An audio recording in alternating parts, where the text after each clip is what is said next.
ശാസ്ത്രീയമായി തെളിയിക്കാതെ ഒന്നിനെയും അംഗീകരിക്കാത്തൊരു കാലത്താണ് നമ്മൾ ജീവിക്കുന്നത്, അല്ലേ? അങ്ങനെയുള്ള ഒരാളോട് ദൈവമുണ്ട് എന്ന് എങ്ങനെ പറഞ്ഞു പുരിയും? 1958 സ്വാമി ശിവാനന്ദ എഴുതിയ ദൈവമുണ്ട് എന്ന പുസ്തകം ഈ ഒരു വലിയ വെല്ലുവിളിയെ എങ്ങനെയാണ് നേരിടുന്നതെന്ന് നമുക്കൊന്ന് നോക്കാം. ഇതാണ് ഈ പുസ്തകം എഴുതിയ ശ്രീ സ്വാമി ശിവാനന്ദ്. അദ്ദേഹത്തിന്റെ ഒരു പ്രത്യേകത എന്താണെന്ന് വെച്ചാൽ വളരെ ആഴത്തിലുള്ള ആത്മീയ സത്യങ്ങളെ സാധാരണക്കാർക്ക് മനസ്സിലാവുന്ന ഭാഷയിൽ വിശദീകരിക്കുക എന്നതായിരുന്നു. ആ ഒരു രീതി തന്നെയാണ് ഈ പുസ്തകത്തിലും അദ്ദേഹം ഉപയോഗിച്ചിരിക്കുന്നത്. പുസ്തകം തുടങ്ങുമ്പോൾ പ്രസാധകന്റെ കുറിപ്പിലുള്ള ഈ ഒരു വാചകം തന്നെ കാര്യങ്ങൾ വ്യക്തമാക്കുന്നുണ്ട്. ഇന്നത്തെ ലോകം ഒരു ലബോറട്ടറി പോലെയാണ്. അവിടെ തെളിയിക്കാൻ പറ്റാത്തതൊന്നുമില്ല എന്നാണ് പലരും വിശ്വസിക്കുന്നത്. ഈ ഒരു ചിന്താഗതിയോടാണ് പുസ്തകം സംസാരിക്കാൻ ശ്രമിക്കുന്നത്. അപ്പോ ശാസ്ത്രീയമായ തെളിവുകൾ ചോദിക്കുന്ന ഒരാളോട് വെറുതെ വിശ്വസിക്കൂ എന്ന് പറഞ്ഞിട്ട് കാര്യമില്ലല്ലോ. അതുകൊണ്ടുതന്നെ പുസ്തകത്തിന്റെ ആദ്യത്തെ ഭാഗം മുഴുവൻ ഫോക്കസ് ചെയ്യുന്നത് ലോജിക്കലാണ്, അതായത് യുക്തിപരമായ തെളിവുകളിൽ. അപ്പൊ ചോദ്യം ഇതാണ്: യുക്തിയെ മാത്രം ആശ്രയിക്കുന്ന ഒരാളെ അതേ യുക്തി ഉപയോഗിച്ച് തന്നെ ദൈവമുണ്ട് എന്നെങ്ങനെ ബോധ്യപ്പെടുത്താൻ പറ്റും? പുസ്തകം അതിനെങ്ങനെയാണ് ശ്രമിക്കുന്നതെന്ന് നമുക്ക് നോക്കാം. പുസ്തകം അങ്ങനൊരു ഒറ്റവാദത്തിൽ ഒതുങ്ങി നിൽക്കുന്നില്ലട്ടോ. പല ആംഗിളിൽ നിന്നാണ് അപ്രോച്ച്. ഒന്ന്, ഈ പ്രപഞ്ചം എങ്ങനെയുണ്ടായി എന്ന കാര്യകാരണ ബന്ധം. പിന്നെ ഞാൻ എന്ന് നമ്മൾ പറയുന്നില്ലേ, ആ ബോധം എവിടെ നിന്ന് വന്നു?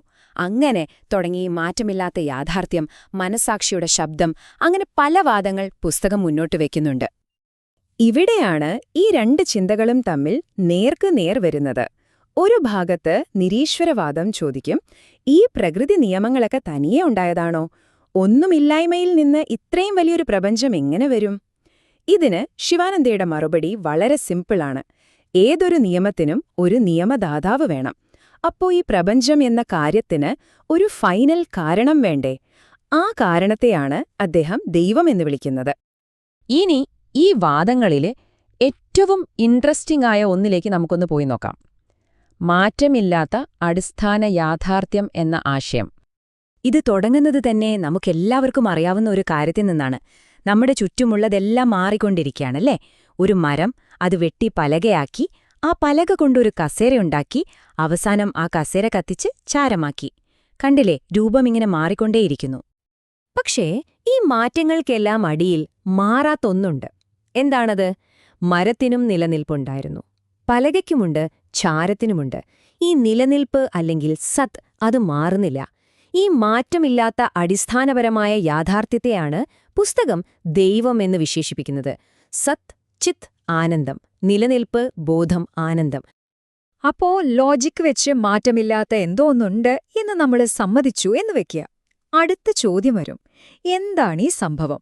പുസ്തകം ദൈവത്തെ എങ്ങനെയാണ് ഡിഫൈൻ ചെയ്യുന്നത്? അതിനാണ് ഈ ഒരൊറ്റ വാക്ക് ഉപയോഗിക്കുന്നത്: സച്ചിദാനന്ദം. സിമ്പിളായി പറഞ്ഞാല്, സത് എന്നുവെച്ചാൽ കേവലമായ നിലനിൽപ്പ്, എക്സിസ്റ്റൻസ്. ചിത് എന്നുവെച്ചാൽ ശുദ്ധമായ ബോധം, കോൺഷ്യസ്നസ്. ആനന്ദം എന്നുവെച്ചാൽ പരമമായ സന്തോഷം, ബ്ലിസ്. ഈ മൂന്നും ചേർന്നതാണ് ദൈവീകതയുടെ സ്വഭാവം. ഈ ആശയം ചിലപ്പോൾ കുറച്ച് അബ്സ്ട്രാക്റ്റായി തോന്നാം, പക്ഷെ പുസ്തകം അതിനെ വളരെ മനോഹരമായി പറയുന്നുണ്ട്. ദൈവം മുല്ലപ്പൂവിലെ സുഗന്ധമാണ്, ഗുസ്തിക്കാരന്റെ ശക്തിയാണ്, ഒരു കുട്ടിയുടെ വാക്കുകളിലെ മധുരമാണ്. അതായത് ഈ ദൈവികത എന്ന് പറയുന്നത് എവിടെയോ ദൂരെയുള്ള ഒന്നല്ല, നമ്മുടെ ഓരോ അനുഭവത്തിലും ഉണ്ട്. പക്ഷെ ഒരു പ്രശ്നമുണ്ട്. മുല്ലപ്പൂവിന്റെ മണം നമുക്ക് ലാബിൽ വെച്ച് പ്രൂവ് ചെയ്യാൻ പറ്റുമോ? ഇല്ല, അത് അനുഭവിക്കണം, അല്ലേ? ഇവിടെയാണ് പുസ്തകം ലോജിക്കിൽ നിന്ന് എക്സ്പീരിയൻസിലേക്ക്, അതായത് അനുഭവത്തിലേക്ക് മാറുന്നത്. പുസ്തകം വളരെ വ്യക്തമായി പറയുന്നുണ്ട്, നമ്മൾ ഈ കസേരയും മേശയും ഒക്കെ കാണുന്ന പോലെയല്ല ദൈവത്തെ കാണേണ്ടത്. അതിന് ഫിസിക്കൽ കണ്ണുകൾ പോരാ, ഒരു ജ്ഞാനത്തിന്റെ കണ്ണ്, ഒരു ഉൾക്കാഴ്ച വേണം. ഈ ഒരു പോയിന്റ് ക്ലിയറാക്കാൻ വേണ്ടി പുസ്തകത്തിൽ നമ്മൾ എല്ലാവരും കേട്ടിട്ടുള്ളൊരു കഥ പറയുന്നുണ്ട്: അക്ബർ ചക്രവർത്തിയുടെയും ബീർബലിന്റെയും കഥ. അക്ബർ ചക്രവർത്തി ബീർബലിനോട് ചോദിക്കുകയാണ്, നീ പറയുന്നു ദൈവം എല്ലായിടത്തുമുണ്ടെന്ന്, എങ്കിൽ എന്റെ ഈ മോതിരത്തിൽ നിന്റെ ദൈവത്തെ ഒന്ന് കാണിച്ചുതാ. ഇത് ശരിക്കും ഇന്നത്തെ കാലത്തെ ഒരു സയൻസ് സ്റ്റുഡന്റ് ചോദിക്കുന്ന ചോദ്യം പോലെ തന്നെയുണ്ട്, അല്ലേ? ബീർബൽ ഒന്ന് പരുങ്ങിയപ്പോ അവിടെയുണ്ടായിരുന്ന ഒരു കുട്ടി മുന്നോട്ട് വന്ന് ചക്രവർത്തിയോട് തിരിച്ചൊരു ചോദ്യം ചോദിച്ചു. ചക്രവർത്തി, ഈ കപ്പിലിരിക്കുന്ന തൈരിന്റെ ഉള്ളിൽ വെണ്ണയുണ്ട്, അതൊന്ന് എനിക്ക് കാണിച്ചു തരാമോ? ഇത് കേട്ട് ചക്രവർത്തിക്ക് ചിരി വന്നു. അദ്ദേഹം പറഞ്ഞു, അതെന്തൊരു വിഡ്ഢിതമാണ്. വെണ്ണ കാണണമെങ്കിൽ വെറുതെ നോക്കിയാൽ പോരല്ലോ, തൈര് കടയണം. ആ നിമിഷം അദ്ദേഹം പോലും അറിയാതെ സ്വന്തം ചോദ്യത്തിനുള്ള ഉത്തരം പറയുകയായിരുന്നു. അപ്പ കുട്ടി പറഞ്ഞു, അതുപോലെയാണ് ദൈവത്തിന്റെ കാര്യവും. അവിടുന്ന് എല്ലാത്തിലുമുണ്ട്. പക്ഷേ അത് കാണണമെങ്കിൽ തൈര് കടഞ്ഞ് വെണ്ണയെടുക്കുന്നതുപോലെ ഒരു പ്രോസസ്സിലൂടെ കടന്നുപോകണം. പേരുകളിൽ നിന്നും രൂപങ്ങളിൽ നിന്നും ആ യഥാർത്ഥ സത്യത്തെ വേർതിരിച്ചെടുക്കണം. ചുരുക്കി പറഞ്ഞാൽ ഇതൊരു വെറുതെ നോക്കിക്കാണലല്ല, ഒരു ആന്തരിക പ്രക്രിയയാണ്. അപ്പൊ നിങ്ങൾക്ക് ഏകദേശം ഒരു ഐഡിയ കിട്ടിക്കാണും. ഈ പുസ്തകം ദൈവമുണ്ട് എന്ന് നിങ്ങളെക്കൊണ്ട് സമ്മതിപ്പിച്ച് അവിടെ നിർത്തുകയല്ല ചെയ്യുന്നത്. അതൊരു തുടക്കം മാത്രമാണ്. വിശ്വാസത്തിൽ നിന്ന് നേരിട്ടുള്ള അനുഭവമായ സാക്ഷാത്കാരത്തിലേക്ക് എങ്ങനെ എത്താമെന്നാണ് പുസ്തകം പറഞ്ഞുതരുന്നത്. സ്വാമി ശിവാനന്ദയെ സംബന്ധിച്ചിടത്തോളം ദൈവമുണ്ടെന്ന് തലകൊണ്ട് അംഗീകരിക്കുന്നത് ഫസ്റ്റ് സ്റ്റെപ്പ് മാത്രമാണ്. യഥാർത്ഥ ലക്ഷ്യമെന്ന് പറയുന്നത് സാക്ഷാത്കാരമാണ്, അതായത് സ്വയം അനുഭവിച്ചറിയുന്ന സത്യം. അപ്പോ ഈ അനുഭവത്തിലേക്ക് എങ്ങനെ എത്താം? പുസ്തകം കുറച്ച് പ്രാക്ടിക്കൽ വഴികൾ പറയുന്നുണ്ട്.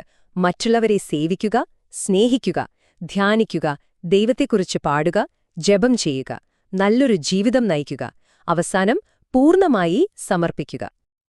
ചുരുക്കി പറഞ്ഞാൽ ഇതൊരു യാത്രയാണ്. നമ്മുടെ തലച്ചോറിലുള്ള ഒരു ഐഡിയയിൽ നിന്ന് തുടങ്ങി നമ്മൾ സ്വയം അനുഭവിച്ചറിയുന്ന ഒരു യാഥാർത്ഥ്യത്തിലേക്ക് എത്തുന്ന ഒരു യാത്ര. പുസ്തകം അവസാനിക്കുന്നത് നമ്മളെല്ലാവരെയും ചിന്തിപ്പിക്കുന്ന ഒരു ചോദ്യം ചോദിച്ചുകൊണ്ടാണ്. നിങ്ങൾ വല്ലാത്തൊരു വിഷമത്തിലായിരിക്കുമ്പോൾ അറിയാതെയാണെങ്കിലും ഒരു ശക്തിയെ ഓർത്തു പോകാറില്ലേ? എങ്കിൽ എന്തുകൊണ്ടാണ് ബാക്കിയുള്ള സമയങ്ങളിൽ നിങ്ങൾ അതിനെ നിഷേധിക്കുന്നത്?